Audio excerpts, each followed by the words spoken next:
Sen benim karımsın. Karın değilim. Ben artık senin karın değilim. Olacaksın. O konakta sadakatımda. Cihan çok sevecektin değil mi Cihan?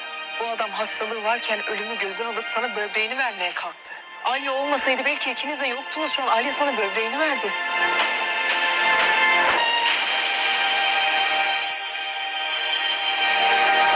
Keşif karşı.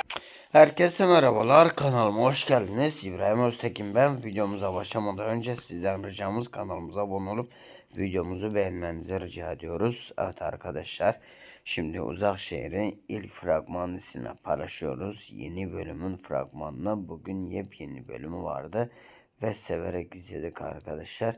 Peki kim bu önümüzdeki bölümü merak ediyor? İşte merak etmeye gerek yok, fragmanı paylaşıyoruz zaten. Yorumlarınızı bekliyoruz arkadaşlar. İbrahim Öztekin ben. Görüşmek üzere. Hoşçakalın.